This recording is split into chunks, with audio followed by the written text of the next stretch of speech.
Hello and welcome back to Tesla News. My name is Marian and I'm your host today, and I'm glad to have you back here on my channel with news to the 2023 Model 3 and Model Y that is coming out of Shanghai. It's not proven yet if there will be updates from Giga Berlin, Austin and Fremont as well, but according to sources, it looks like we could see some changes from Shanghai. And if you're new to my channel or you haven't subscribed yet, do consider doing so. I really appreciate your support and it really helps out my channel to give you the updates you like to see. So let's start with, first of all, the second factory in Shanghai, which is, according to Kelvin Young here, tendering for contracts. So we still do not know exactly if Tesla is considering it a new factory or just an expansion of its current factory. The land we have seen from Wuhan is very close by, which makes a lot of sense because you could export to even more countries. You have more potential to export, even though the current harbor situation is already a bit a limitation, because once Tesla's really production is hitting like 100,000 cars like in September, if that is going into export in just 1 month, it is getting really tight in the harbor here, which we are always checking out from Wuhan. So this is as well another great news. 100,000 cars would mean that we would have the highest month ever. It was not clear yet if from the 100,000 cars, Tesla would actually take from the August production some cars into September. But nevertheless, it is just a question of time that we see record production happening here in Shanghai. It was very close in August, and so we can expect more ramp up happening here. And saying that after such a long time that Shanghai is still ramping up, this just shows where the road of Tesla is going in the next few years. Then looking into the carriers for the European market, we have the Glovis Challenge on its way to Barcelona, then Glovis Sunrise on its way to the Mediterranean Sea. We have also confirmation that the first Model Y Performance to Israel arrived from Giga Berlin, so just FYI for everybody watching from Israel.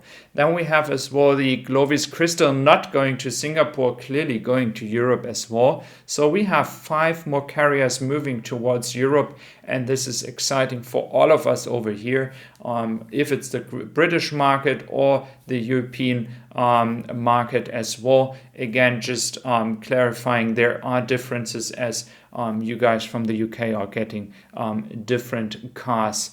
So then we are looking into the changes, and it could be happening that actually the left and right pedals are going to be removed.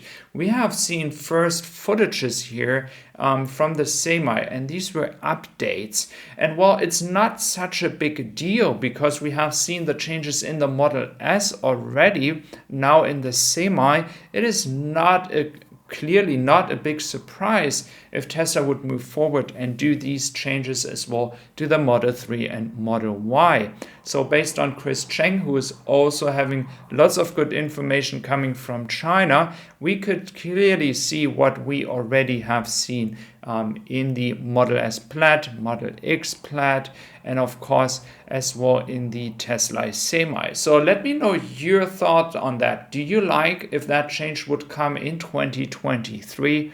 It would be for some people kind of a big change because we are used to having already less in a Tesla, but this makes the Tesla really special and actually a very good car.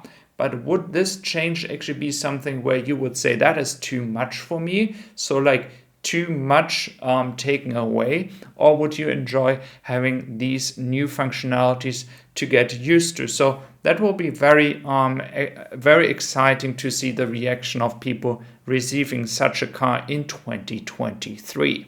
Looking into the cash flow from operations, we clearly see a trend since 2018. We see a positive cash flow into 2021. We will clearly see as well a trend far more upwards in 2022.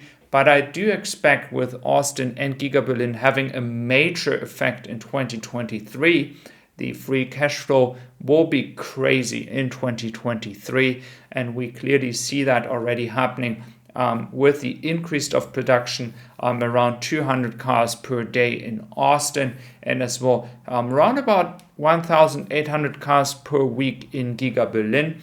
This will take an effect already in Q4 in the numbers. We will clearly see that, and then beginning of next year there will be as well a big change when we look into the quarterly numbers. If we look into the projected EV adoption that is accelerating in the United States, what is interesting is, based on these studies, they had to change their projection every single year, and it just went into one direction, and that was the direction upwards. And we are looking in 2022 surveys and analysis at a projection of EV adoption of 75% by 2040.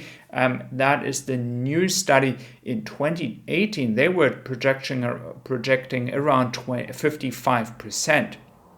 Again, my personal opinion here is that we will clearly exceed this number even now, based on this study here. Very important, we still have challenges to cope with, challenges that we have to deal with over the next few years, especially for those people that are not able to have a solar roof or other stuff to charge at home.